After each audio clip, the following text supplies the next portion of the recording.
नमस्कार। इन खबर में आपका स्वागत है। क्या मोदी और योगी राज में सरकारी नौकरियां गुजरे ज़माने की बात हो जाएगी?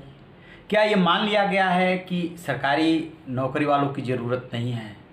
पूरी तरीके से पूरा सिस्टम अमेरिकन हो जाएगा जब सब कुछ कॉन्टेक्ट पे होगा? ये मैं नहीं कह रहा हूँ, सोशल मीडिया पे इस पर बहस चल रही है। 5 सितंबर को 5 बजे 5 मिनट ट्रेंड किया था और युवाओं ने अपना आक्रोश व्यक्त किया था कि जो एसएससी की सीजीएल है, कंबाइंड ग्रेजुएशन लेवल जो एग्जामिनेशन होता है, उसके 2017 से रिजल्ट आया तो नियुक्ति नहीं और किसी की परीक्षा नहीं, इस तरीके से पेंडिंग है 3 साल से 4 साल से। रेलवे में पिछले साल 1,40,000 वैकेंसी आई थी, वो पेंडिंग है। इसी बीच में वित्त मंत्रालय का एक सर्कुलर आ गया, तो जब वो 5 बजे ट्रेंड किया तो वित्त मंत्रालय की तरफ से सफाई आई कि नियुक्तियों पे कोई बैन नहीं लगाया गया है। फिर रेलवे बोर्ड के चेयरमैन सामने आए कि हम जो है भर्ती प्रक्रिया शुरू करने जा रहे हैं, उसका एग्जामिनेशन लेने जा रहे हैं।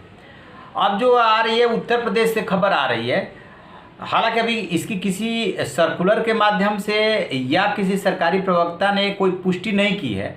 एक अखबार के हवाले से खबर ये आ रही है कि अब उत्तर प्रदेश में समूह ख और ग, बी और सी, ग्रुप बी और सी ऐसे मानिए, में जो नियुक्तियां होंगी वो 5 साल के लिए कॉन्ट्रैक्ट पे होगी। इस दौरान आपका चाल चलन काम देखा जाएगा और फिर जो है यदि आप कंफर्म करने लायक होंगे तो कंफर्म किया जाएगा और नहीं कंफर्म करने लायक होंगे तो नहीं किया जाएगा। अब उत्तर प्रदेश में जो पद हैं और क ख ग घ उसको समझ लेते हैं। क यानी कि ए ग्रेड में टॉप ए ग्रेड कहिए 26-27 हज़ार के आसपास पोस्ट है, जिसमें आईएएस आईपीएस और जो भी इस कैटेगरी के लोग आते हैं उस स्केल में जो पहुंच जाते हैं सबको उसी में काउंट किया जाता है। और जो समूह ख है उसमें भी पीसीएस और पीपीएस को काउंट किया जाता है और जो इस सर्विस से यूपी पीसीएस से आते हैं उनको काउंट किया जाता है। हालांकि वो भी ए ग्रेड की ही पोस्ट है, लेकिन कुछ कैटेगराइजेशन ऐसा किया गया है कि जिसमें इनको ए ग्रेड वालों को, यानी कि जो डिप्टी कलेक्टर और जो डिप्टी एसपी अपॉइंट होंगे उनको निकाल दिया गया है, बाकी पदों को शामिल कर लिया गया है। और ये कहा जा रहा है कि समूह ख में भी कॉन्ट्रैक्ट पर नियुक्ति होगी, यानी कि ये डिप्टी कलेक्टर डिप्टी एसपी छोड़ दीजिए तो बाकी एआरटीओ, वाणिज्य अधिकारी वगैरह सब इसमें शामिल हो जाएंगे। और इनका जो पोस्ट है वो 56-57 हज़ार के आसपास है टोटल। और सबसे ज़्यादा जो है समूह ग में है। समूह ग में है ये संख्या जाके बैठती है 8-8.5 लाख के आसपास, जिसमें कि बाबू वगैरह आते हैं।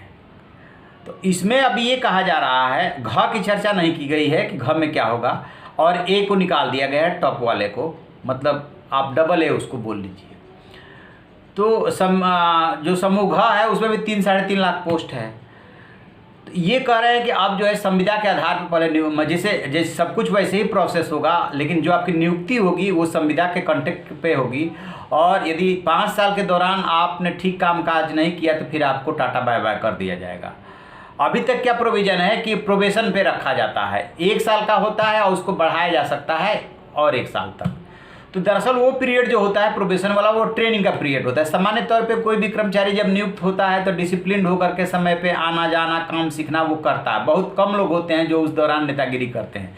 सरकारी कर्मचारियों पे एक ये आरोप लगता है कि जैसे ही कन्फर्मेशन हो जाता है उसके बाद वो नेतागिरी करने लगते हैं कि हमारी नौकरी तो कहीं जा नहीं रही, तो काम काज में मन नहीं लगता है, लोगों को ठीक से डील नहीं करते हैं। तो ये भी तर्क दिया जा रहा है कि ये व्यवस्था इसलिए की जा रही ताकि आपके मन में नौकरी जाने का डर रहेगा तो आप ढंग से काम करेंगे।